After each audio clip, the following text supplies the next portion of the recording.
안녕하세요. 고려대학교 북한학과 현재 재학 중인 이지윤이라고 합니다.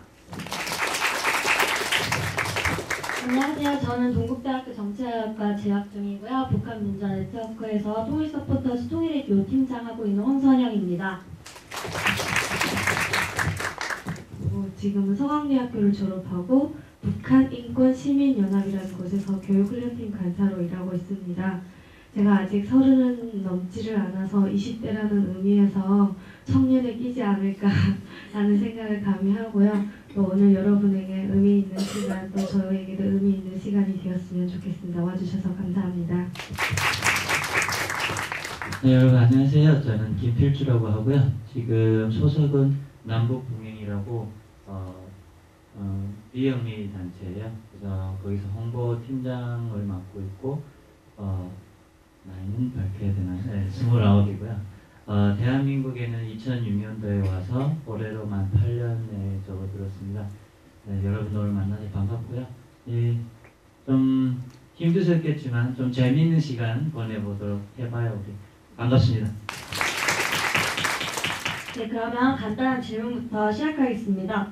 첫 번째 질문인데요. 제가 오늘 강남역 이렇게 거쳐서 왔습니다. 그래서 오는데 되게 예쁜 여성분들과 그를 뒷받침하는 듯한 높은 성형외과 건물들이 있더라고요. 그래서 그러면서 북한의 성형수술이 궁금해졌습니다. 남한에서는 이렇게 많이 보편화되어 있는데 북한에서는 어떤지 알려주시겠어요? 첫 질문부터 성형이라 당황스럽긴 하지만 사실 제가 북한에 있을 때 저희 어머니가 제가 어릴 적부터 쌍꺼풀 수술을 해준다고 하셨어요.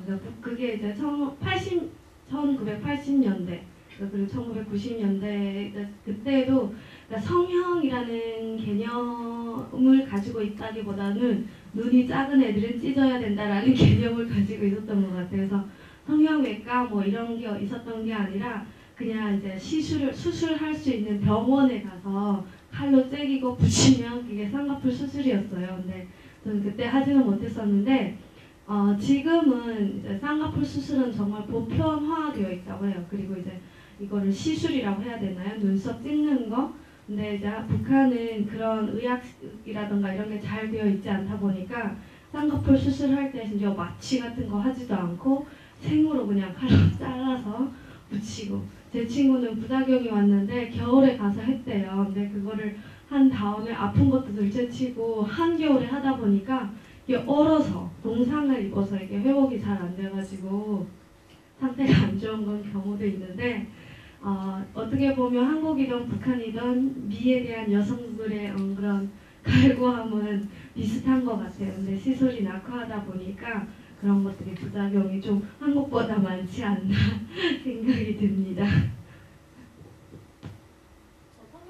하다가 궁금한 내용이 하나 더 있는데요. 성형을 하면 이제 비용이 들잖아요. 그럼 비용은 어느 정도인지 어떻게 해결하는지. 솔직히 제가 거기서 해보지는 않아서 잘은 모르겠다만 제 친구의 이야기를 들려드리자면 물론 돈을 직접 가지고 가도 돼요. 근데 북한은 옷이 돈이고 쌀이 돈이고 다 돈이 될 수 있기 때문에 식량이 귀하고 하다 보니까 뭐 옥수수 30kg 들고 가서 쌍꺼풀 하기도 하고, 그러니까 없는 사람은 못 하겠죠. 집에서 혼자 잘라야 되는데 그럴 수는 없고 하다 보니까 돌팔이 의사도 아니에요. 개인 그런 사람한테 가서 옥수수 뭐 30kg 정도를 줬다고 하더라고요. 주고 이제 들어 눕는 거죠. 내 눈을 맡기는 건데 네. 가끔은 북한은 솔직히 이제 꿰진 옷도 장마당에 내다가 시장에 내다가 팔 수 있어요. 재활용을 하고 다시 뜯어 붙여서 새 옷을 만들 수 있기 때문에, 그래서 돈만이 돈이 아니라 옷이든 선이든 뭐 식량이든 모든 것이 돈이 될 수 있어서 이런 거 할 때도 그런 걸 들고 가면 바로 해주고, 네, 그러고 있습니다. 네, 감사합니다. 성형 이야기가 나와서 말인데요. 그 북한의 지도자인 김정은도 그 김일성을 따라하기 위해서 얼굴을 많이 고쳤다라는 그런 이야기를 제가 들었어요. 지금 이쪽이 김일성이고 저쪽이 김정은인데 이렇게 보니까 진짜 좀 닮은 것 같아요. 지금 사진은 좀 더 닮은 것 같기도 한데 제가 듣기로는 이렇게 김정은이 김일성을 따라한 이유가 이제 북한 그 주민들의 김일성에 대한 그런 향수가 뭐 대단하고 굉장히 좋게 인식되어 있기 때문에 자신의 권위와 뭐 정당성을 확보하기 위해 그런 찾기 위해 저렇게 따라했다. 제가 들은 바로는 경례를 하는 탈의 위치나 뭐 걸음걸이까지도 이제 지도를 해주는 그런 사람이 있다고 들었어요. 근데 그래서 얼마나 김일성에 대해서 얼마나 좋은 그런 인식을 가지고 있길래 이런지 좀 궁금합니다. 김일성에 대한 제가 고향에 있을 때 저는 고향에 한 17년, 17살까지 살다 왔는데요. 일단 여러분들이 알고 있다시피 북한은요, 시민들, 국민들 전체를 눈뜬 맹인으로 만들었고 눈과 귀를 다 멀게 만들었어요. 그러다 보니까 오직 그 체제만, 그 주체사상, 그리고 뭐 북한의 주체사상 유일체제 이런 것들에 다 모든 걸 포커스를 뒀기 때문에 그 김일성을 신격화시킨 것이, 제가 지금 대한민국 와서 8년 살면서 세상에서 가장 위대한 인물은 김일성이 아닌가 싶어요. 예, 그 정도로 너무 치밀하게 그 많은 국민들을 다 그렇게 만들었었고, 저 같은 경우도 북에 있을 때는 김일성은 내 아버지보다도 되게 첫째였어요. 선물 뭐 이렇게 2월 16일이나 4월 15일에 김정일 생일, 김일성 생일인데 그 생일에 선물을 사탕 과자가 드는 선물을 한 킬로씩 되는 거를 주는데, 그걸 주면 아빠 엄마를 보여주기 전에 먼저 아까 사진들 보셨다시피 그 학교면 학교, 집이면 집 다 초상화들이 걸려 있어요. 거기 가서 위대한 수령 김일성 스님 고맙습니다 이렇게 인사하고 그 다음에 아빠 엄마한테 보여주고, 이런 식으로 그게 어찌 보면 당연한 건 줄 알았어요. 예, 그게 당연한 거고 그렇게 해야만 되는 줄 알았어요. 근데 김일성이 당연히 김일성의 옷자락이나 김일성 목소리를 직접 들을 수만 있다면 라는 그런 어떤 그런 상상도 하죠. 네. 그 정도로 김일성은 신 이상입니다. 네. 단적인 예를 들면 제가 이제 김일성이 죽었다는 날을 생생하게 기억하는데, 저희 어머니는 진짜 하늘과 땅이 무너지는 듯 우셨어요. 저희 어머니 진심으로 우셨고, 저희 어머니뿐만 아니라 당시 이제 심장마비로 죽거나 아니면 김일성이 죽었기 때문에 나는 따라 죽겠다라고 자살했던 사람들도 있었고요. 그럼 그런 사람들은 거의 영웅 수준으로 영웅 칭호를 주지는 않았지만 그런 충성심을 보여서 죽었음에도 불구하고 되게 일러줬었어요. 그리고 그날은 그렇게 비가 많이 왔어요. 근데 지금 생각해보면, 그리고 아나운서가 이야기하기를 장군 위대한 수령님의 서거하심에 하늘도 슬퍼서 운다라고 이야기했는데, 사실 저는 한국에 와서 깨달았어요. 때는 장마철이었어요. 네, 그래서 사실은 북한에서는 모든 상황과 그런 거를 김일성에 화하는 데 맞추고 하다 보니까 그 안에서 어릴 적부터 교육받은 사람들은 정말 신 이상, 신과 같은 존재로 생각하고, 이제 얘기했던 것처럼 얼굴을 직접 본다는 건 어떻게 보면 불가능한 일이고, 그렇게 되기만 한다면 민족까지는 아니고 가족 최대의 영광이고 그럴 정도였기 때문에 김일성에 대한 신격화는 정말 대단했었고, 하지만 이제 김정일이 들어서면서 고난의 행군이 시작되면서 어떻게 되면 사람들의 불만 그리고 저희 같은 탈북자들이 증가하게 된 거죠. 그러다 보니 김정은도 아빠 김정일보다는 김일성, 그러니까 북한 사람들이 모두 인정하는 김일성을 따라하기 위해서 지금 애쓰고 있지 않나. 뭐 성형설이 진짜인지 가짜인지는 모르겠지만 헤어스타일은 저도 참 마음에 들지는 않는 것 같고, 그건 좀 아무리 할아버지라 해도 좀 바꾸는 게 좋지 않을까 싶습니다. 제가 조금 더 붙인다면요, 김일성에 대한 북한 시민들의 그 마음은 예전 신 같은 존재고, 그리고 김일성이 살아있을 때는 북한이 식량난을 안 겪었어요. 하루 세 끼, 삼시세끼를 죽이라고 해도 그래도 하루 세 끼는 먹고 살았거든요. 그러니까 어찌 보면 굶겨 죽이지는 않았죠. 그래서 김일성에 대한 신뢰라고 해야 될까요? 그런 것들은 아직 아마 남한에 와 있는 탈북자들 일부분 아직 김일성에 대한 뭐 그렇게 나쁜 감정은 없을 거라고 감히 제가 얘기를 해봅니다. 다만 김정일이는 좀 다르죠. 네. 네, 충분한 답변이 되셨는지 네, 넘어가겠습니다. 이번에는 여러분 모두가 좀 궁금해하실 것 같은데요. 북한에도 썸 같은 연애가 있는지, 연애 뭐 해보신 적도 있는지 가능하시다면 대답해 주시겠어요? 둘 다 대답을 네. 이렇게 하시네요. 필주 씨랑 탈북 시기가 비슷한 것 같아요. 저는 14살에 탈북했고 한 번의 국성 과정을 겪은 다음에 17살에 다시 탈북을 했었는데, 근데 이제 군인들 아저씨들이 저희 집에 자주 들락날락 했었는데, 그분들은 이제 공장이나 이런 데서 일하는 언니들이랑 저희 집에서 연애를 했어요. 왜냐면 밖에 나가면 시선인들이 있으니까. 요즘은 조금 개방되었다고 하지만 제가 북한에 있을 때만 해도 남녀가 손 잡고 길을 다니면 놀림의 대상이 됐었어요. 그만큼 되게 보수적이고 아직도 이제 보수적이긴 한데, 그러다 보니까 이제 연애를 개방적으로 하지는 못했지만 가끔 삼촌들이 이제 군인 삼촌들이 맛있는 거 사와서 언니한테 주거나, 아니면 제가 본 제일 큰 선물 중에 시계. 거의 시계를 사주면 너랑 결혼하고 싶다의 수준. 뭐 북한에 이제 솔직히 저는 북한에 있으면 사랑한단 말 들어본 적 없어요. 저도 그렇습니다. 영화에서도 그런 게 잘 안 나오지만 긍정적인 단어를 정말로 거의 사용을 하지 않고 있어요. 아마도 살기 밖에서 그런 거일 수도 있는데, 뭐 널 좋아한다, 사랑한다는 말을 별로 사용하지 않는데, 요즘은 한류에 의해서 한국 드라마를 하도 많이 보다 보니까 원래는 친오빠만 오빠였는데 이제 남자친구도 오빠고 자기라고 하더라고요. 그렇게 한대요. 그래서 그만큼 연애 문화도 바뀌어가고 있는 것 같습니다.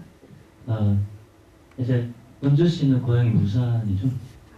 어디에? 아까 계속 얘기했던 아웃이에요. 네. 아웃. 네, 저는 고향이 이제 샛별군인데요. 이제 태평인들 보면, 탈북자들 보면 그 지역마다, 그리고 그 자랐던 군, 이런 데가 조금씩 다릅니다. 다른 게 좀 있는데, 저 역시 북한에서 연애는 못 해봤고요. 일단은 그 식량난으로 인해서 제가 중학교 6학년, 중학교 2학년, 여기를 말하면 초등학교 6학년 중퇴였어요. 그래서 그때까지만의 학창 시절을 돌이켜보면 남자와 여자가 얘기했다시피 일단은 서로 이름을 불러도 안 됐었어요. 일단 그 좀 욕과 같은 그런 걸로 이렇게 여자를 부르면 불렀었고, 그리고 여자한테 제가 한번 야 아무개야 선생님 오라신다고 라고 했다가 제가 놀림받은 기억도 있는데, 그 정도로 그랬었는데, 제가 남한에 와서 이제 친구들한테 여쭤봤었어요. 넌 북에 있을 때 연애해봤냐? 했더니 하는 말이 야 왜 못 해봤어? 이러는 거예요. 깜짝 놀랐어요. 그래서 어떻게 했는데 하니까 그래서 마음 드는 애가 있으면 반에 꼭 그 범생들 있잖아요. 좀 속된 말 찌질한 애 찌질한 건 좀 너무했고, 어쨌든 마음 오직 착한 친구가 있으면 딱 머리 하나 때리면서 쪽지를 써서 주고 쟤한테 가져다 줘 이런데요. 그러면 걔가 이제 가져다 주고 여자의 쪽지 펴보면 거기에는 오늘 수업 끝나고 몇 시까지 어디서 보자.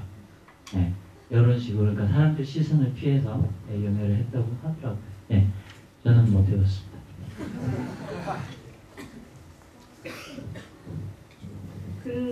저희는 이제 고등학교 때 대학 입시를 앞두고 있다 보니까 학교에서 풍기문란이라고 남녀가 같이 다니면 그렇게 만들어서 이렇게 막 걸리고, 또 이렇게 남녀가 둘이 지나가면은 막 노래 부르면서 풍기물란 이렇게 놀렸거든요.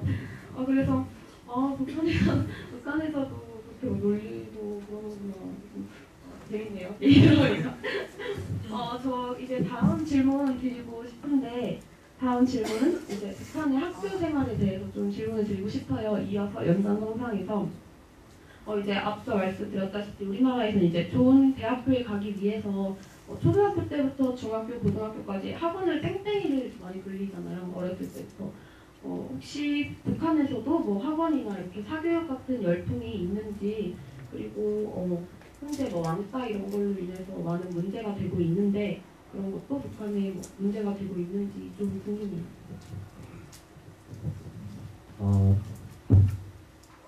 왕따 문제, 그리고 뭐 학과열 이런 거는 일단 공부에 대한 열정 그런 거는 우리 남한이 유별한 것 같고요.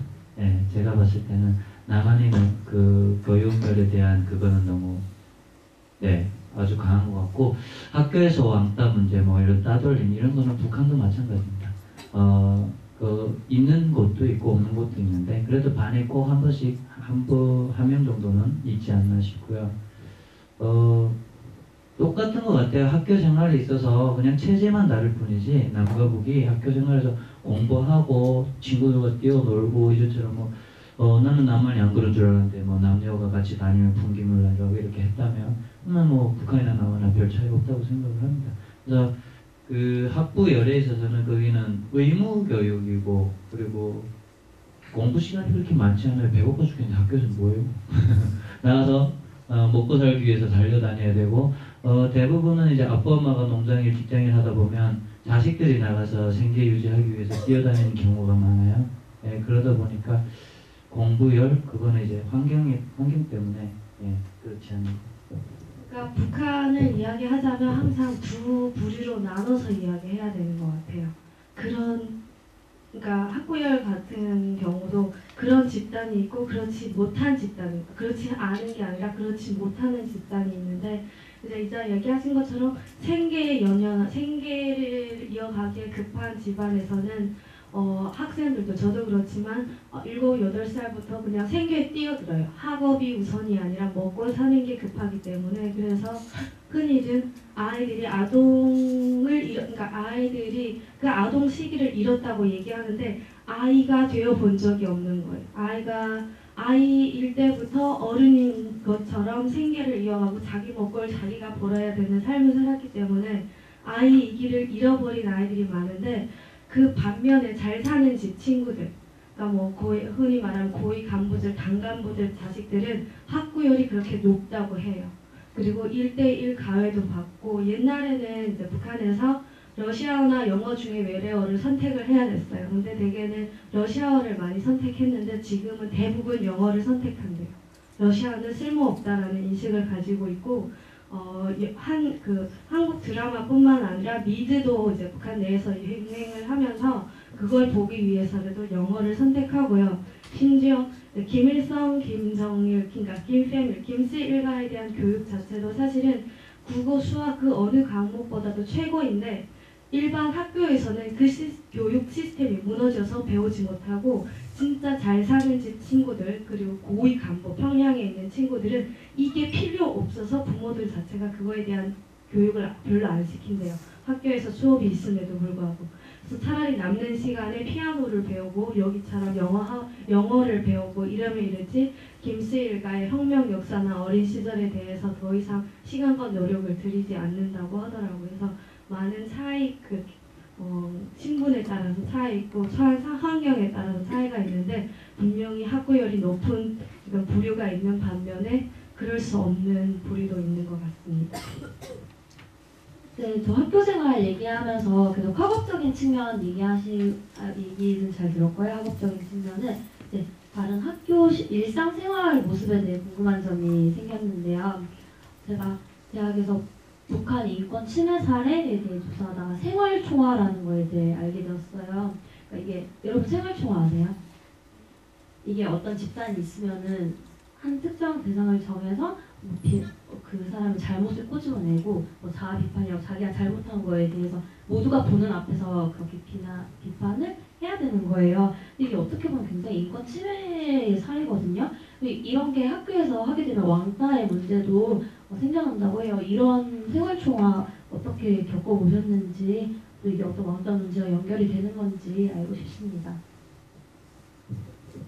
사실 저는 초등학교 때 제가 비판을 받아서 확실하게 기억나는 게 있는데 제가 공부를 못하지는 않았어요. 초등학교 때 다 공부 잘한다고 이야기하긴 한다는데 그래서 선생님이 공부 잘하는 애들 몇 명 뽑아다가 이제 학교 선생님들을 위한 밭을 일구는 일을 시킨 거예요. 초등학생인데 근데 저는 그게 힘들었어요. 차라리 수업 시간에 들어가서 수업 듣는 게 편했거든요. 근데 그 일을 하다 보니까 불만이 조금 있었어요. 그래서 아니 이걸 해서 내가 먹을 것도 아닌데 우리 왜 이걸 해? 라고 했는데 같이 일하던 친구가 이걸 들은 거예요. 듣고 선생님한테 가서 바로 건질렀어요. 그래서 다음에 호상 비판. 그러니까 우리는 북한과 한국은 언어가 비슷하면서 다른 게 많은 게 여기는 상호라고 하는데 우리 북한에서는 호상이라고 해요. 그래서 호상 비판에서 나를 비판하고 남을 꼭 나를 비판하고 다른 사람을 꼭 집어서 비판을 해야 되는데 제가 걸린 거예요. 그래서 이기주의적 사상을 가지고 있는 친구로 찍혔었는데 잘못이 없더라도 꼭 일어서서 잘못을 얘기를 해야 돼요. 예를 들면 그런 거죠. 김일성 대원 스님께서는 학생의 의무는 첫째도 둘째도 셋째도 학습입니다 라고 하셨습니다. 하지만 이 말씀에 비춰볼 때 저는 이번 주 숙제를 못했습니다. 그래서 저희 잘못은 대원 스님의 말씀과 어긋났기 때문에 이게 잘못입니다 라는 식으로 김일성이나 김정일의 말씀을 꼭 빗대고 그거에 내가 맞지 않았다라는 그걸 비판을 한 다음에 학급에 있는 친구 한 명을 더 끄집어내서 저 친구는 제가 비판했던 친구는 눈에 이제 그러니까 싫어하는 친구였는데 애교를 계속 부린다고 엄성을 부린다고 제가 비판을 했었거든요. 그래서 그런 식으로 없는 것도 찾아내서 비판을 해야 되고 그것이 어떻게 보면 서로가 서로를 감시하는 시스템이 이제 초등학교부터 생성되는 것 중에 하나라고 볼 수 있을 것 같습니다. 한 주에 한 번씩이었나요? 네, 그런 걸로 알고 있는데 그렇게 자주 하진 않았던 것 네. 같아요. 제 기억으로. 일단 제가 어렸을 땐 자주 했던 것 같아요. 그것도 이제 김일성이 세상을 떠나고 이제 고난의 행군이 시작되면서 어쨌든 고난의 행군이 어찌 보면 북한의 큰 변화 중에 하나였던 것 같아요. 모든 것들이 바뀌기 시작했던 것 같습니다. 네, 그럼 다음 질문으로 넘어가 볼게요. 아까부터 고난의 행군, 1990년대 굶주림의 시기란 말 많이 나왔었는데 아마 은전이나 필주 오빠도 그 시기를 거쳤을 거예요. 그 당시 상황이 어땠는지 그리고 이때 꽃제비가 등장했다는 걸로 알고 있는데 꽃제비에 대해서도 설명해 주시겠어요? 사실 이제 저희 어머니는 사실 강원도 출신이고 평양에서 고등학교를 다녔고 김일성을 1m 사이에 두고 본 사람이에요. 그리고 김일성 종합대학이라고 해가지고 평양에서 제일 가는 종합대학에 들어가려다가 미끄러진 케이스인데 저희 어머니의 이야기로는 북한의 이제 식량난은 사실 70년대 후반부터 시작되었다고 하더라고요. 왜냐면 저희 어머니가 평양에 살 때 그때 70년대 초반에는 이제 상점에 가게 되면 사탕 과자가 넘쳐났대요. 그래서 사탕이 막 녹아서 이제 이렇게 떡지떡지 들러붙고 이런 정도였는데 70년대 후반에 되면서 그 매점에 있는 사탕 과자가 줄어들기 시작하다가 80년대 초반에는 아예 없어지기 시작했고 그것이 90년대에 되어서 완전 심화되어서 배급을 줄이다가 뜨문뜨문 주다가 아예 안 줘버린 거죠. 그리고 당에서는 나라에서는 배급에만 의존해 있던 사람들에게 장사도 하지 말라고 하면서 일 나가도 배급은 주지 않고 그러다 보니까 그때 당시 90년대 중후반에 죽어갔던 사람들은 다들 순수 빨갱이라고 해요. 순수 공산당. 그러니까 당만 믿고 따르던 사람이 믿다가 죽어버린 거예요. 당이 하지 말라는 건 하지 말고 하라는 건 했는데 그렇게 하면 먹고 살 수가 없는 거예요. 저희 아빠도 그랬어요. 좋은 얘기를 하면 정말 어지고 착한 사람이고 안 좋은 얘기를 하면 정말 바보 같았어요. 어디 가서 옥수수 하나를 훔쳐오지 못했고 하도 엄마가 속상해서 어디 가서 좀 하나라도 훔쳐오보라고 했더니 어느 날 아빠가 집을 나가셨다가 들어왔는데 얼굴에 멍이 들고 그때가 가을이었는데 외투를 잃어버리고 오셨더라고요. 그래서 엄마가 그 외투만 팔아도 옥수수 몇 킬로 바꿀 수 있었으니까 얘기를 했어요. 외투 어쩌냐고. 그랬더니 옥수수 훔치러 갔다가 들켜가지고 매만 맞고 외투만 뺏기고 돌아오셨더라고요. 그래서 저희 아빠는 사실 고난의 행군 시기에 가장으로서 어떻게 보면 가족을 먹여 살리는 데는 정말 무능했지만 어떤 면에서는 당에 정말 충실한 당원이었던 거죠. 그리고 아빠가 흔히 말하는 영양실조, 늑막염이 걸리긴 했는데 그것도 영양이 부족해서 걸리는 병이고 영양만 괜찮으면 나아지는 병인데 결국 그게 재발하셔서 돌아가셨어요. 근데 아시는지 모르겠지만 제사상 음식에는 홀수를 올려놔요. 3개, 5개, 9개 이런 식으로 홀수를 올려놨는데 어느 순간 음식이 짝수가 되었더라고요. 그래서 봤더니 정말 아빠의 친한 친구이자 동료였던 사람이 배고프니까 제사상 음식을 훔쳐 먹었는데 그 음식이 기름진 음식이다 보니까 입가에 기름이 도는 게 보였고 그것 때문에 직장 동료들이 질타하고 때리기도 했었어요. 그리고 그 삼촌은 며칠 후에 돌아가셨어요, 결국. 근데 저희 아빠는 그래도 나무로 된 관에 모셨는데 그분은 직장에서 불과 일주일 후임에도 불구하고 관을 못 해줘서 그냥 새끼 자루에 시체를 말아서 땅에. 그리고 산에 가면 묘비들이 정말 민둥산이지만 또 하도 그때 당시 죽어가는 사람 많다 보니까 산에 그냥 묘밖에 없었어요. 일반 산이라도. 그러면 거기에 묘비가 있는 묘가 있고 묘비가 없는 묘가 있는데 묘비가 없는 묘는 대개는 나무로 세웠다가 묘비를 도둑 맞힌 경우예요. 사도 먹고 살기 힘드니까 죽은 사람이 귀신이 되어서 날 쫓아오든 말든 그거라도 가져가서 추운 사람은 불을 떼고 배고픈 사람은 또 패어서 장마당에 가서 시장에 가서 무언가를 바꿔 먹을 수 있으면 바꿔 먹고. 그리고 흔히 말하는 꽃제비 아이들, 진짜 아프리카에서 볼 수 있는 팔 다리는 가늘고 배 볼록한 친구들 장마당에서 흔히 볼 수 있었어요. 그리고 그 겨울이 되면 그런 아이들이 제일 쉽게 죽어가죠. 어떤 사람들은 거짓말이라고 얘기를 해요. 이런 얘기를 하면. 근데 저는 진짜 5살도 안 된 친구가 소똥에 있는 옥수수알을 그냥 집어먹는 걸 저는 봤어요. 하도 먹을 게 없다 보니까 가을철 되면 소가 밭을 지나가면 가끔 입을 안 가리면 옥수수를 소가 따먹거든요. 그러면 배변할 때 소가 그걸 옥수수알을 다 이걸 하지 못해서 통째로 나오는 경우가 있어요. 근데 그런 거를 어쩌면 그 아이는 5살도 안 된 아이는 이게 더럽다는 거를 부모한테서 교육도 못 받았을 수 있어요. 부모가 일찍 돌아가셨겠죠. 그러면 거리 아이가 돼서 볼 수 있는 건 주워 먹었는데 보이는 거는 소똥이 아니라 옥수수 알이었을 거예요. 그 정도로 그때 고난의 행군 시기에는 정말 많은 사람이 죽어갔고 정말 많은 아이들이 흔히 말하는 꽃제비, 부모 없이 거리에서 떠도는 아이들이 되었었고 근데 지금은 조금은 상황이 바뀌었다고 저는 봐요. 왜냐하면 그때 당시에는 정말 배급에만 매달려 있었기 때문에 그 외에 다른 길을 사람들이 찾을 수가 없었어요. 먹고 살 수 있는 길을.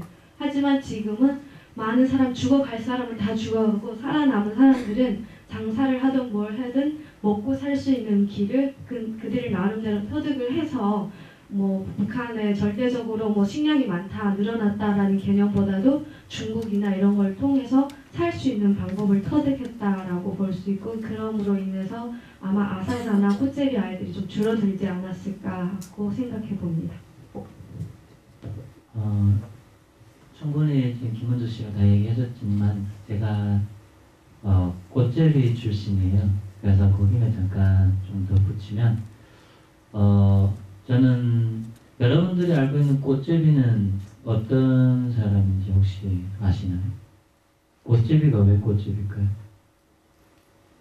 네, 시간 없으니까 제가 바로 데려갈게요. 꽃제비는 그 고난의 행군 시기에 본의 아니게 양부모를 잃거나 아빠 엄마를 그리고 또 본인이 아니게 아빠 엄마한테 버림받은 친구들 근데 시간이 좀 지나다 보니까 오히려 자녀들한테 또 버림받은 부모들 등등 해서 어쨌든 가족들한테 버림을 받거나 가족을 잃은 사람들 더 이상 오갈 데 없는 사람들을 꽃제비라고 합니다. 근데 그 꽃제비가 김일성이 죽고 나서 급격히 많아졌고 아사자들이라는 게 아까 얘기했지만 앞에서 강연도 해주셨지만 전문적인 빨갱이에요. 우리가 흔히들 말하는 당에 충실했던 사람들 그리고 당밖에 몰랐던 사람들이 배급이나 이런 농장의 분배, 일련 농장, 정해진 것만 받던 사람들이 그리고 사회주의 그 체제를 옹호했던 사람들이 이제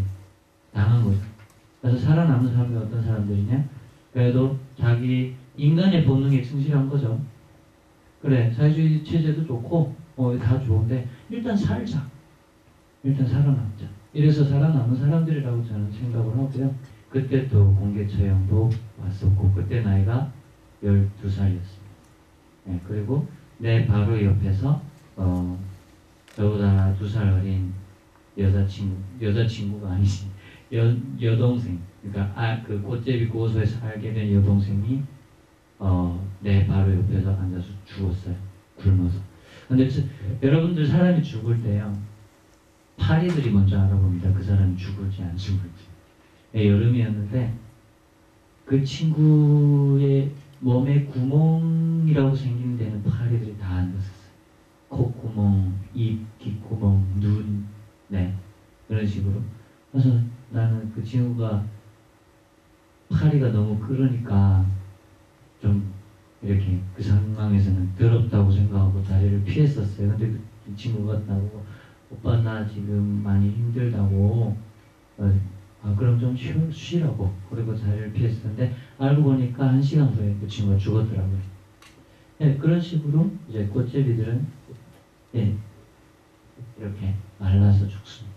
네, 그게 꽃제비고 그때 신양난 내에서 네, 북한의 실태였어요.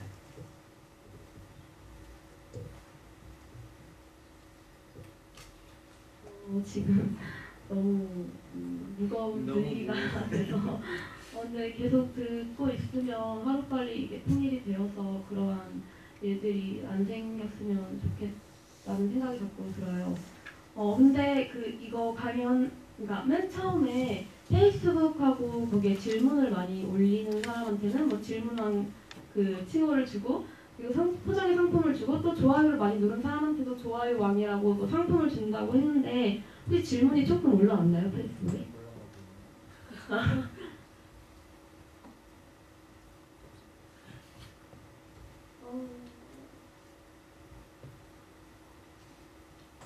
있는 건가요? 그냥 진행하시죠. 좋아요 많이 눌러주세요. 좋아요 선물 드린대요. 지금 이렇게 얘기 많이 들으면서 우리가 잘 몰랐던 그런 북한에 대해서 조금이나마 이해할 수 있는 시간이 되는 것 같아요. 근데 오늘 주제가 통일이잖아요. 그래서 통일에 대한 이야기를 하지 않을 수 없다고 생각을 하는데요. 탈북자 통일 연수가 여기 탈북민들 통일 여론에 대한 조사 결과라고 해요. 근데 여기 남한 사람들인데 이제 우리나라 사람들의 생각은 조금 다르다고 합니다. 그 탈북민들에 비해서 이렇게 통일을 해야겠다라고 생각하는 사람들의 비율이 현저하게 낮아요. 여기 이게 동아일보 보도 자료라고 하는데 젊은 세대일수록 이런 경향이 짙어진다고 합니다. 근데 저는 일단 북한학과 학생이고 이러다 보니까 통일에 대해서 굉장히 긍정적이고 통일은 반드시 이루어져야 된다고 생각하는데 혹시 두 분의 통일에 대한 생각이 있으시면 좀 어떤지 말씀해 주세요. 일단은 오히려 저는 이제 이런 자료도 있지만 오히려 이 남한에서 나오잖아요. 우리 남한 출신 대학생들한테 먼저 여쭤보고 싶어요. 왜냐면 공감하실지 모르겠지만 저희 북한에서는 어렸을 때부터 저 아직도 기억나는 건 통일에 대한 노래들도 많았었고요. 그리고 아빠 엄마 그리고 학교에서 등 그냥 단학계나 통일이라는 그런 마음을 항상 갖고 있었고 통일이 돼야 된다고 생각했었고 그리고 심지어 학교 교과서에는 기억하시죠? 뷰티파던 내 동생. 네. 그게 무슨 내용이냐면요. 남한에 살고 있는 남한 친구들이 어렵다고 그리고 우리가 알고 있는 남조선은 거지들만 들끓고 있고 라는 내용의 메시지가 있는 그 국어 교과서예요. 그 정도로 통일에 대한 북한의 시민들 그리고 우리 탈북자들은 간절해요. 그리고 저 개인적으로도 무지 간절하고요. 근데 일단은 우리 남한은 다르잖아요. 일단 체제가 다르니까 완전히 다른 거는 당연한데 여러분 당신의 생각은 제가 통일에 대해 어떻게 생각하는지요? 저는 물론 지금 이런 활동을 미뤄봤을 때 굉장히 긍정적이고 해야 된다고 생각을 하고 있어요. 여러분들도 여기 오신 거 보면은 어떤 통일에 대한 의지나 의견, 그러니까 주관적인, 그러니까 정확한 의견이 있으니까 오신 걸로 알고 있는데 저는 고등학교 1학년 때 모의국회에서 남북통일특별위원회 이런 게 있었어요. 하다 보니까 통일이 정말 한반도의 번영을 이끄는 데 필요하겠다고 싶어서 그래 통일 좋은 거야 이랬었는데 고등학교 2학년 때인가? 아까 그 꽃제비? 북한 인권 침해 이런 사진들을 봤어요. 정말 말도 안 되고 아프리카 뭐 기아 문제에 대해서는 막 큰 소리 치는 사람들이 왜 이런 문제에 대해서는 제대로 말하지 않는지 나는 그런 문제도 해결하고 한반도 통일도 이끌고 싶다. 뭐 그런 생각을 했었어요. 고1 때부터. 네. 아까 필수 씨가 이야기했는데 솔직히 북한에서는 어쩌면 이게 세뇌 교육의 효과일 수도 있어요. 어릴 적부터 통일은 해야 된다라고 배웠고 계속 그렇게 생각해 왔고요. 그리고 지금도 저도 이제 통일은 해야 된다고 생각을 합니다. 그 이유는 통일이 되어야만이 북한 인권의 문제가 해결될 것 같고 통일이 되어야만이 남북의 대립이 끝날 것 같고 그래야만이 우리가 좀 더 안전한 삶을 살 수 있기 때문인데요. 만약에 통일을 하지 않고서도 일국가 이체제가 유지되더라도 북한 인권이 해결되고 우리가 더 이상 싸우지 않는다면 통일은 안 해도 된다고 저는 생각을 합니다. 통일의 그 단어의 의미를 두기보다는 통일을 이름으로 인해서 우리가 바라는 게 무엇인지 저는 생각을 했고요. 그게 통일이 되지 않더라도 이루어진다면 굳이 통일이 목표는 아니라고 저는 생각을 하고 있습니다. 네, 저도 제 개인적으로는 통일을 원하고 그리고 근데 솔직히 대한민국에 와서 한 4년 될 때까지만 해도 반드시 돼야 된다고 생각을 했었고 통일에 대해서 조금 반대의 의견을 갖고 있는 사람들의 입장과 그리고 저와 같은 입장 또 이것도 좋다는 입장들을 다 보면서 좀 의아했던 적이 있는데 그때 당시는 통일을 그냥 내 탈북자의 입장에서만 생각을 했던 것 같아요. 지금은 통일이 왜 돼야 되는지 그리고 어떻게 해야 되는지라는 고민을 하게 되고 생각을 하게 되는 게 한 국민으로서 그러니까 한 개개인의 뭐 이렇게 이기적인 입장이 아니라 남북한이 통일된 이후에 그리고 나 여기 남북한을 다 경험한 한 사람으로서 한 국민으로서 통일을 바라봤을 때는 아직 시기상조라기보다는 우리가 통일을 하기에는 우리가 준비가 안 돼 있다고 생각을 해요. 저는 여러분들 한번 생각해 보십시오. 지금까지 앞에 강연 2개 그리고 저희들 지금 흘러온 그 얘기들 다 북한 떠올리면 분위기가 이렇게 가라앉아 있다니까요. 무겁다니까요. 근데 우리 남한이 이제 통일되면 남한이 북을 흡수 통일을 해야 될 텐데 우리가 북한을 흡수할 만한 준비가 되어 있나요 지금? 제가 봤을 때는 우리가 아직 준비가 안 돼 있다고 생각을 해요. 네. 그리고 남한에 지금 27,000명의 탈북민들이 있는데 그 사람들과 대한민국 사회 그리고 우리 남한 출신의 우리 사람들이 소통을 제대로 하고 있고 서로 잘 알고 있냐라는 거죠.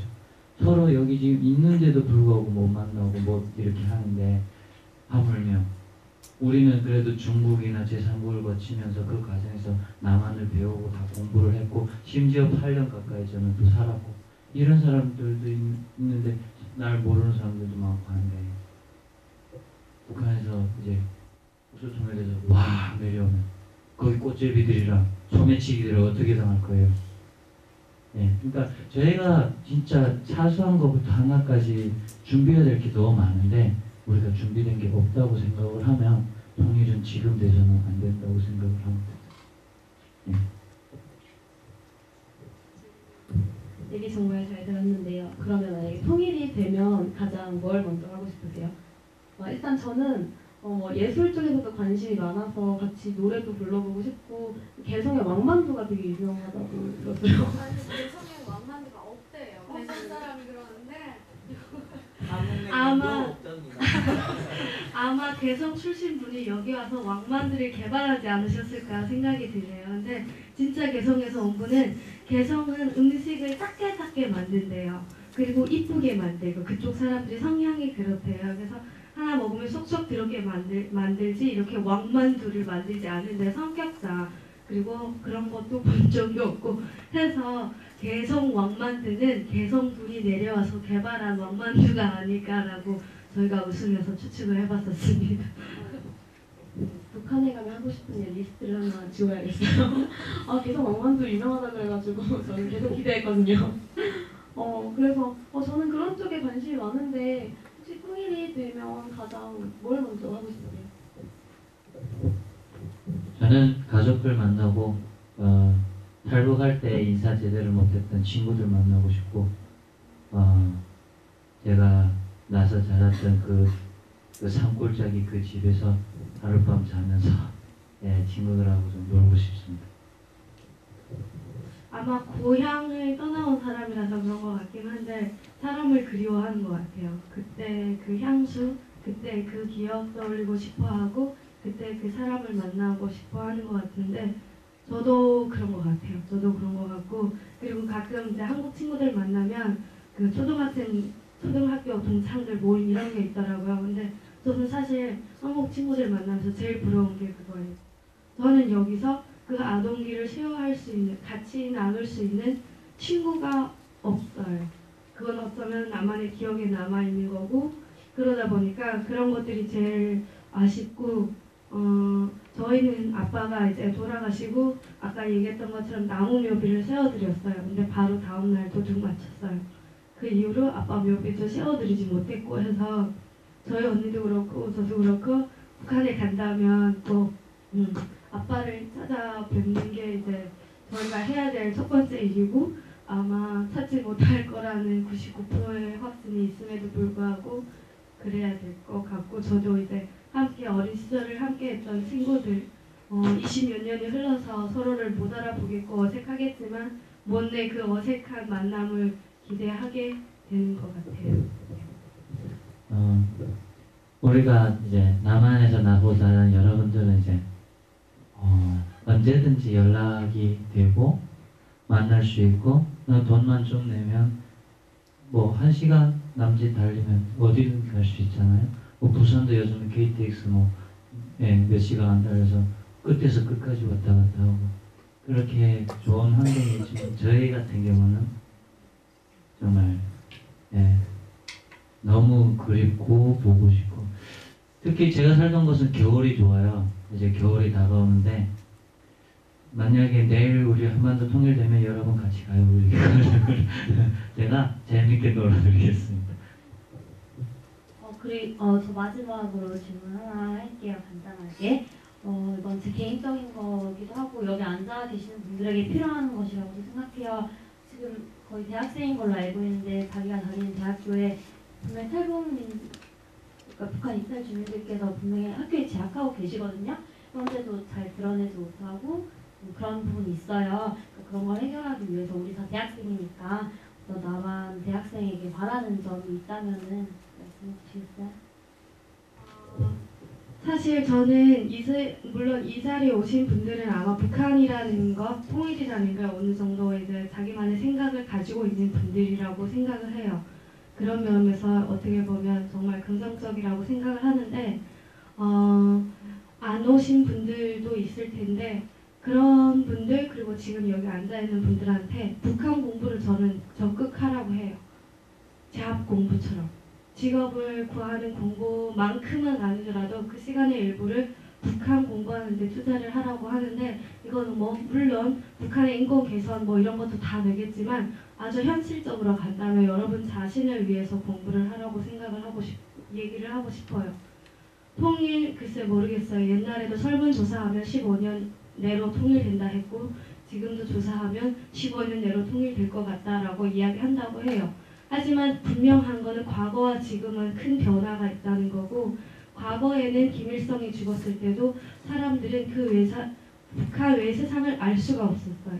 하지만 지금 북한에 있는 사람들은 남한이 북한보다 훨씬 잘 살고 심지어 우리가 아메리칸 드림을 가졌던 것처럼 그 사람들이 사우스 코리안 드림을 가지고 있어요. 그만큼 사람들이 생각이 변했기 때문에 변화는 시작되었다고 보고 시작되었으면 그게 과속이 붙는다고 전 믿거든요. 사람들이 더 이상 킴 패밀리에 충성하지 않기 때문이고요. 그래서 그때랑 지금의 통일 곧 될 거다라는 개념은 많이 다르다고 생각하고 저 개인적으로는 곧 되리라 믿습니다. 근데 우리가 아까 얘기했던 것처럼 준비가 되지 않는다면 기회가 왔을 때 결코 잡을 수 없을 거라 생각하고 대한민국에서 어떤 지위에 있는 것보다는 한반도의 어떤 지위에 설 수 있는 여러분이 되기 위해서라도 북한에 대한 공부는 여러분들을 위해서도 중요하고 그랬을 때 또 바른 문제를 최소화할 수 있는 통일을 준비할 수 있지 않을까 생각해 봅니다. 네. 그리고 저는 이제 남한 출신. 네, 솔직히 이렇게 남한, 북한 제가 제 입으로 하는 얘기도 솔직히 이 순간도 솔직히 거부감이 들어요. 부산에서 왔다고 여러분들이 북한 출신 이렇게 저기 부산 출신 이렇게 부르진 않잖아요. 아니 하죠. 하는데 일상적으로도 부산에서 왔다면 부산 출신 뭐 이렇게 하진 않잖아요. 이름 부르고 고향이 부산입니다 이렇게 하고. 근데 그런 거에 대해서 일단 제가 8년 남한에서 살면서 느낀 건데 잽더민들도 그렇고 남한 출신도 그렇고 서로의 그 탈북자 그리고 6.25 이 분단국가 이런 것들 때문에 보이지 않는 벽을 스스로 치고 있는 것 같아요. 그래가지고 서로 다가가기 어려워하고 조심스러워하고 하는 게 있는 것 같은데 제가 지금 하고 싶은 얘기는 8년 살아오면 똑같거든요. 저도 여러분들처럼 취업 문제 때문에 방황 생활하면서 PC방에서 6개월 동안 살았던 사람이에요. 네, 그렇게 뭐 진로 문제며 그리고 뭐 이런 모든 걸 보면 생긴 거나 쓰는 말이나 모든 게 다 똑같은데 딱 북한에서 태어났다는 이유로 그리고 그 체제를 잘못 솔직히 북한에서 태어나고 싶어서 저희 태어난 거 아니에요. 그렇죠? 그리고 어머니 국가 이런 거는 내 선택이 아니잖아요. 선택의 범위고 그 제가 타고난 건데 그런 것들 서로 좀 있는 그대로 봐주고 이해해주고 이러면서 어찌 보면 지금 이 자리가 우리는 벌써 통일을 했다고 생각을 합니다. 예. 이런 자리가 더 많아져야 된다고 생각을 하고 그런 부분에서 여러분들도 저희들 역시 열심히 노력해서 여러분들한테 다가가려고 할 거고 여러분들도 서로 이렇게 같이 다가와 주셨으면 하는 그런 바람을 가져봅니다.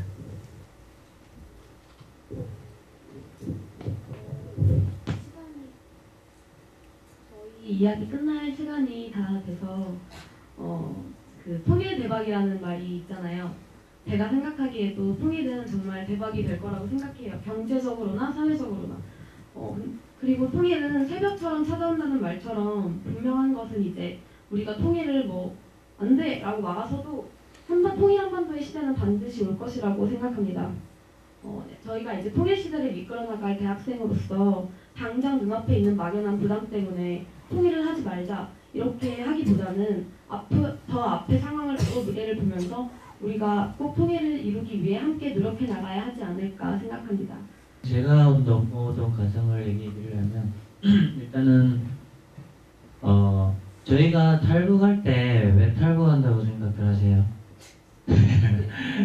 제가 질문을 하기 좋아서 하는 게 아니고요. 제가 하고자 하는 얘기가 저희가 이제 세뇌 교육을 그렇게 받고 이렇게 두만강을 건너잖아요. 근데 그때 건널 때는 그냥 굶어 죽기 싫어서 넘었어요. 그래서 중국에서 막 사는데 북송해가고 하니까 거기 가면 또 죽어요. 맞아 죽든 뭐 굶어 죽든. 그래서 자유를 찾아서 이제 오게 되는데 그 순간순간들이 다 목숨을 걸어요. 그러니까 요 한마디로 답이 될 것 같아요. 넘어오는 과정은 솔직히 가다가 죽을 수도 있다는 각오를 하고 와요. 그래서 거기에 뭐 이처럼 뭐 사진들에 있지만 얼어 죽을 수도 있고 여름에 물에 빠져 죽을 수도 있고 그리고 뭐 저기 다른 제3국을 거쳐 오다 보면 뭐 또 총에 맞을 수도 있고 악어에 물릴 수도 있고 뭐 진짜 뭐 나도 생각 못하는 그런 어려움들을 예상을 해야 되고 각오를 해야 되죠. 저 같은 경우는 몽골로 왔는데 얼어 죽을 각오 그리고 사막을 헤매다가 그냥 죽을 각오 다 해야 돼요. 한국에서는 어쩌면 이게 너무 비인간적이라서 안 다루는 것 같아요. 언론에서 자극적인 걸 많이 인신매매, 이걸 많이 성매매 이런 걸 다룸에도 불구하고 인육 이런 거에 대해서 별로 다루지 않더라고. 한때 이야기가 나올까 말까 하다가 다시 조용해지더라고요. 근데 90년대 중반에 그런 얘기가 제가 북한에 있을 때도 많았어요. 심지어는 아빠랑 아들이 갓 군대에서 제대를 했는데 영양실적인 거예요. 아빠들 거의 돌아가시 직전이고 근데 여동생, 그러니까 아빠의 딸이죠. 아빠는 딸과 아들이 있었고 그 오빠는 아빠랑 여동생이 있었는데 한밤에 같이 자다가 그냥 아빠랑 아들이 자기 여동생을 몽둘러 죽였어요. 그리고 상상하시는 그대로 먹었어요. 근데 먹고 그 뼈 이런 거를 매장을 했는데 동네 개가 그걸 물고 다니면서 사람 손이라는 게 발견됐고 추적 결과 결국은 그 집에 그 여자가 실종되었고 아빠랑 아들이 그렇게 된 경우도 있었고 그 외에도 소문이 많았는데 물론 직접 보지는 않았어요. 근데 그 아들은 공개 처형이 되었고 아빠는 감옥에서 거의 이제 실신 정도로 되었다라고 했거든요. 그래서 그 당시에 왜 우리 안땡 굴뚝에 연기가 나랴라는 이야기가 있잖아요. 그런 걸 직접 보지는 못했지만 그 사건이랑 그런 것들이 파다하게 소문이 뭐 있었어요. 그거는 분명 그런 사건들이 있었다는 걸 증명하고 또 실제로 이제 여성분이긴 한데 탈북해서 증언하는 이야기를 제가 들었었어요. 근데 그분은 감옥에 있으면서 자기 아들을 그렇게 해서 잡혀온 여자를 봤대요. 그리고 그걸 다 처리하지 못한 시신도 파출소에 가지고 왔는데 정말 말할 수 없는 그런 잔혹한 모습을 봤다라고 증언한 분들도 있어서 거짓말만은 아니라는 것 그런 것들이 많지는 않았었더라도 분명히 그런 게 있었다는 거를 알아주셨으면 좋겠고요. 솔직히 저도 사람들이 저한테 이렇게 질문을 해요. 통일되면 고향에 가고 싶냐고. 그래서 굳이 얘기를 한다면 방문은 하고 싶지만 살고 싶지는 않다라고 저는 그렇게 얘기를 하거든요. 고향에 대한 그리움 분명히 있어요. 친구에 대한 어린 시절에 대한 그런 좋은 것들에 대한 그리움이 분명히 있음에도 불구하고 어딘가 모르게 그러니까 어두운 기억을 가지고 있어요. 내 고향에 대해서. 너무 살기 힘들었기 때문일 것 같은데 그래서인지 꼭 통일되면 가봐야지라는 생각이 있지만 난 그곳에서 살 거야 라는 마음은 전혀 없더라고요. 저 자신도. 그래서 탈북자들은 다 그런 것 같아요. 가끔 탈북자들이 욕먹는 경우가 있어요. 김일성, 그러니까 그 정권을 옹호하는 것 같은 발언을 해서 탈북자 스스로 욕먹는 경우가 있는데 사실 그런 분들도 고향에 대한 연민과 그 정권에 대한 걸 스스로도 어떻게 보면 이 감정이 뭔지 몰라서 북한 자체를 그게 고향이라고 생각해서 옹호를 하다가 이제 그런 쪽으로 이제 인식을 받는 경우도 있는 것 같은데 어디까지나 내가 나서 자란 고향이고 그것이 너무 살기 힘들었음에도 불구하고 또 어떤 면에서는 그것에 대한 정을 나눴던 기억이 있기 때문에 연민, 그리움은 가지고 있지 않나 저는 그렇게 생각을 합니다. 이제 북한에서 뭐 게임에서 뭐 대회에서 이기고 오면 영웅이라는 칭호를 받잖아요. 근데 만약에 진다면 뭐 북한 그 안에서 많은 질타를 받거나 훈련 높은 그런 강도 높은 훈련을 하는지 그게 궁금합니다. 사실 북한에서 제가 있을 때도 그랬는데 김연아가 하는 피겨스케이팅 같은 거를 되게 많이 보여줬어요. 우리 선수가 출연하지 않더라도 우리가 이렇게 좋다고 얘기하는 러시아나 유럽권 선수들이 출연하는 건 잘 보여줬었어요. 북한 내에서도. 그리고 우리 선수들이 국제대회에 나가서 경기하는 것도 가끔 보여주는데 진짜 잘할 때는 보여주는데 진짜 후반에서 못하면 후반은 안 보여줘요. 실제예요. 그러니까 좋은 것만 우리가 잘하는 것만 보여주고 이러지 국제대회 안 그러면 잘 못하면 국제대회 나갔는지 안 나갔는지 자체를 일반 사람들이 몰라요. 이겨야 나가서 이겼구나 영웅이구나 막 이런. 그리고 지고 돌아오면 그거에 대한 2등을 했더라도 그래 2등이라도 했어 잘했어 이래야 되는데 1등을 못했다라는 거에 대한 처벌까지는 아니더라도 심리적 부담감은 모두들 갖고 있는 것 같아요. 그래서 어쩌면 오히려 북한 선수들이 우승이나 결승에서 더 잘 못하지 않는가라는 생각을 저 개인적으로 하고 있는데 우승을 꼭 이겨야 된다는 부담감, 압박감이 그게 너무 크게 작용을 하지 않나 저는 생각을 하고 실제로 중요한 경기에서 지거나 아니면 국제 경기에 나가서 말 한마디 실수하면 그거는 그냥 아무리 잘 나갔던 선수였음에도 불구하고 그냥 하루아침에 사라지죠. 그리고 이번에는 이제 남북한이 붙었잖아요. 그래서 거기서 졌다. 하긴 아마 좀 클 거예요. 타격이. 왜냐면 아까 질문 내용이 있었던 것 같아요. 적대국으로 저희가 있잖아요. 네, 그래가지고 그거에 대한 처벌은 다른 나라와 진과는 좀 다르게 볼 거예요. 그래서 아마 훈련 강도를 높이든지 아니면 또 그에 맞는 뭐 벌칙이 있을 거라고 생각을 합니다. 대신에 만약에 이겼더라면 그 사람들이 이겼어도 대접받을 수 있는 포인트가 있어요. 그거는 인터뷰할 텐데 인터뷰할 때 무조건 김정은이를 넣어야 돼요. 예, 뭐 옛날에 그 마라톤 선수 정성호 선수도 1등을 했지만 경기 출전할 때는 우리 몰랐었거든요. 근데 이기고 돌아와서 막 그 선수를 찬양하는 노래도 막 만들고 막 그런데 그 선수는 잘했던 게 마라톤 결승선 들어올 때 어떤 감정이었냐라고 했을 때 김정일 장군님께서 두 팔 벌리고 마중 나와 있었다. 그걸 연상시켰다고. 그렇게 이를 악물고 달렸다. 근데 이게 그렇게 나올 법해요.